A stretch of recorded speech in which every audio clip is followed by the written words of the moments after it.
Minha EQM ocorreu no evento de corrida Grand National Final em Atlanta, Geórgia. Acredito 100% que a razão pela qual sofri outro acidente em março de 2010 é porque não compartilhei essa experiência com outras pessoas. Deus permitiu que isso acontecesse comigo como um alerta.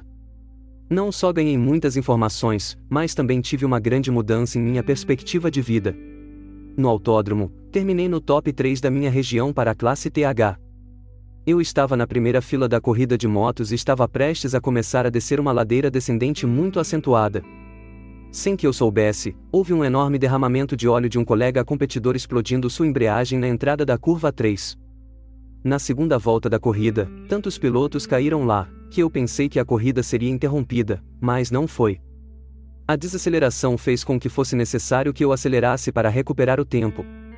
Eu sabia que, a fim de pegar os pilotos líderes antes da longa reta, eu tinha que passar esse cara completamente antes que o derramamento de óleo começasse na curva 3. Eu não consegui porque o pneu traseiro bateu no óleo, e eu desci e depois perdi a consciência. Cheguei quando parei em uma nuvem de pó de argila vermelha da Geórgia. O para-brisa do meu capacete foi arrancado dos pontos de montagem do lado esquerdo. Meus olhos estavam cheios de poeira. Senti algo pesado deitado sobre mim. Vi minha moto, e na beira da pista, vi algo azul deitado no chão que se parecia muito com minha perna na calça dos meus couros. Senti algo muito quente na região da pelvis, e pensando que aquela coisa azul era minha perna, entrei em pânico. Eu pensei que a sensação quente era eu perdendo sangue da artéria principal sendo cortada. 2 trabalhadores da esquina vieram correndo e perguntaram se eu estava bem. Eu gritei: "Não, eu não estou bem." Comecei a dizer-lhes o que eu precisava que eles fizessem. Então, ambos desmaiaram. Respirei fundo algumas vezes para me acalmar. Percebi que devo ter quebrado gravemente meu antebraço esquerdo. Notei que a bicicleta do outro cara estava deitada em cima de mim. Quando pude ver melhor e estava mais consciente, fiquei aliviado que a coisa azul deitada na borda dos trilhos não era minha perna. Tentei tirar a bicicleta de mim, mas minha perna estava presa entre os garfos. Desmaiei de dor. Depois de entrar e sair da consciência por um tempo, ouvi alarmes vindos das máquinas às quais meu corpo estava ligado. Instantaneamente, não senti dor. Eu estava flutuando no teto do meu quarto e olhando para mim mesmo. Vicky entrou correndo na sala seguida por outras 3 enfermeiras. Vicky deu uma olhada nos monitores e começou a dar ordens: "Julie, vá me buscar o especialista de plantão ASAP." Uma das enfermeiras saiu correndo. Olhei para trás e para cima para ver o que parecia ser uma rodovia cheia de carros com as luzes acesas. Quando me aproximei, vi figuras humanas que tinham o que parecia ser uma luz brilhando de sua área naval. A rodovia em que eles estavam indo para o que parecia ser um portal muito brilhante. Eu senti que tinha que me juntar a eles, e instantaneamente, eu estava entre eles. Estávamos conversando via telepatia. Eu pensaria em uma pergunta em africâner, ou em inglês e obteria uma resposta no idioma em que fiz a pergunta. No começo, eu não pensei muito sobre isso porque um pouco de inglês é entendido pela maioria das pessoas, mas, o que me fez começar a me perguntar, é que quando se fala entre idiomas, normalmente há algum dedo apontando, desenhando e algum braço balançando. Mas aqui, não havia nada disso. Havia muitas religiões representadas no meu grupo. Havia um católico, um batista, um muçulmano, um ateu, um judeu, um budista, um hindu, um casal de povos tribais e eu. Perguntei a todos: "Que língua vocês ouvem?" Todos responderam: "Minha língua." Então, mudei para o africâner e repeti a pergunta em africâner. Desta vez, eles responderam em africâner. Perguntei-lhes que linguagem eles usavam quando responderam, e todos responderam novamente: "Minha língua." O que é engraçado para mim é que eu não falo muito alto-africâner, nem falo inglês adequado. Mas suas respostas estavam no mesmo nível que eu uso quando usei os 2 idiomas. Em seguida, perguntei: "Algum de vocês sabe para onde estamos indo?" Todos apontaram para o portal brilhante. Um deles disse: "Vamos para o purgatório." Perguntei: "O que faremos quando chegarmos lá?" Alguém disse: "É aqui que fazemos uma revisão de todas as decisões que já tomamos enquanto estávamos na Terra, vemos como essas decisões que tomamos afetaram os planos de Deus e vemos como isso afetou as decisões de outras pessoas que elas tomaram." Eu respondi: "Isso vai levar anos." A resposta foi: "O tempo só existe na Terra." Continuamos por um tempo, então, senti uma necessidade urgente de fazer xixi.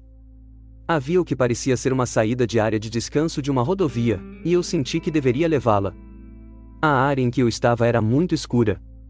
Estava tão escuro, que eu não podia ver minhas pernas, abaixo dos joelhos.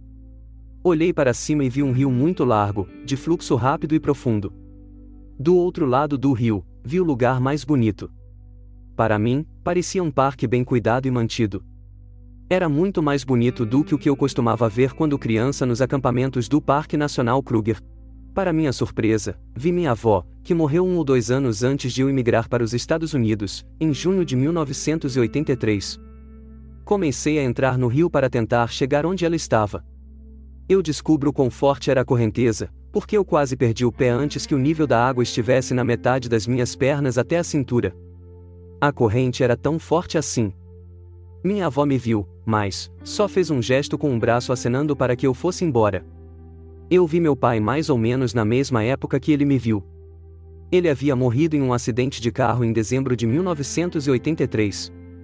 Meu pai estava ocupado brincando com meu cachorro Nick, que havia morrido no final da década de 1970. Ele colocou as 2 mãos sobre a boca, e usando a voz de seu sargento-mor, gritou para mim, Ganterug, ONS Snog Nie Reg Virgou Nie. Em inglês, volte, ainda não estamos prontos para você. Eu me virei e comecei a chorar enquanto voltava para fora do rio. Eu não podia voltar para a estrada na mesma direção que eu estava indo. A única estrada que pude encontrar foi levar de volta à terra. A principal diferença entre esta estrada e a que eu estava, era que esta tinha muito mais almas pequenas nela. Perguntei por que isso acontecia, e alguém me respondeu, somos pequenos porque temos que ser pequenos, pois todos estamos entrando nos corpos dos bebês. Alguns são menores porque estão na fase de teste para encontrar o corpo, a família e a cultura em que se sentem mais confortáveis para entrar e permanecer para completar suas tarefas, que concordaram em realizar com Deus e o Espírito Santo. Pedi que me explicassem como isso funcionava. Quando o óvulo é fertilizado no útero das mulheres, uma alma é atribuída a ele. Essa alma pode ir e vir como quiser, ele faz isso através da respiração da mulher, a entrada final que a alma faz no B particular OD, ele escolhe. Com a orientação e ajuda de Deus e do Espírito Santo, ele entra no corpo do bebê com as primeiras respirações que leva após o nascimento. Quando esse corpo morre, a alma deixa o corpo com o último suspiro que esse corpo em particular exala. De repente, eu estava de volta ao meu quarto, pendurado no teto. Eu os observava febrilmente trabalhando no meu corpo. Eu os observei várias vezes enquanto meu corpo pulava do choque que recebia das pás, enquanto eles tentavam fazer meu coração voltar a funcionar. Quanto tempo eu fiquei fora, não sei. Decidi voltar para o meu corpo, e instantaneamente, a dor estava de volta. Mais tarde, Vicky entrou com Julie, e perguntou como eu estava. Ela me disse que gostaria de me apresentar à minha nova enfermeira noturna. Respondi que estava bem, só doendo muito. Então eu perguntei, você quer me apresentar a Julie? Ambas as mandíbulas bateram no chão, eu acho. Vicky disse, como você sabe o nome dela?